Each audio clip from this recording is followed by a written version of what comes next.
امریکی شہر Los Angeles کے قریب جنوری کو لگنے والی آگ بے قابو ہو چکی ہے اور آگ نے ایسی تباہی مچائی ہے کہ روشنیوں سے جگمگاتا اونچی عمارتوں میں گھرا شہر ملبے کا ڈھیر بن گیا ہے۔ امریکی میڈیا کے مطابق 5 مقامات پر لگی آگ سے جھلس کر اب تک 5 افراد ہلاک اور متعدد زخمی ہو چکے ہیں۔ 1000 سے زائد مکانات اور عمارتیں آگ کی لپیٹ میں آئی ہیں اور سینکڑوں عمارتوں کا نقصان ہوا ہے۔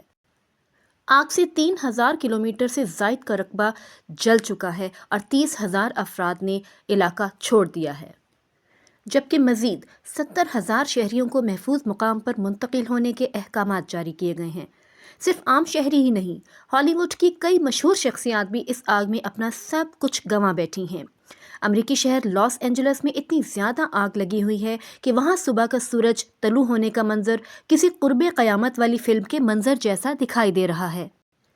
اس آگ نے نہ صرف عام شہریوں بلکہ کئی ہالی ووڈ ایکٹرز کے گھر بھی جلا کر رکھ دیے ہیں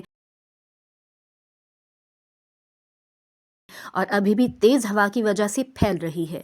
اگر ہوا یوں ہی چلتی رہی تو یہ آگ شہر کو جلا کر سمندر تک بھی جا سکتی ہے۔ آگ لگنے کی وجوہات میں بتایا جا رہا ہے کہ کسی نے گھر میں باربیکیو کے لیے آگ جلائی تھی یا پھر کیمپ فائر جلائی تھی تو وہ غلطی سے جھاڑیوں کو لگ گئی تھی۔ اب کیلیفورنیا اور اس کی قریبی ریاستوں میں پچھلے 1200 سال کی سب سے لمبی خشک سالی چل رہی ہے۔ اس کو 22 سال ہونے والے ہیں، اس لیے یہ تھوڑی سی آگ بھی اس کی اور آج کل چلنے والی تیز ہواؤں کی وجہ سے اتنی بڑھ چکی ہے کہ اب اتنی زیادہ تباہی پھیل گئی ہے۔ کیلیفورنیا امریکہ کی سب سے امیر ریاست ہے۔ اس کی جی ڈی پی دنیا کے کئی ممالک سے بھی زیادہ ہے۔ یہاں ایک گھر کی قیمت کئی ملین ڈالرز ہے۔ تمام بڑی ٹیکنالوجی کمپنیاں یہاں ہیں، لیکن قدرت کے سامنے یہ ناکام ہے۔ شہر کی انتظامیہ کی غلط پالیسیوں کی وجہ سے آج اس شہر میں آگ بجھانے کے لیے پانی بھی دستیاب نہیں ہے۔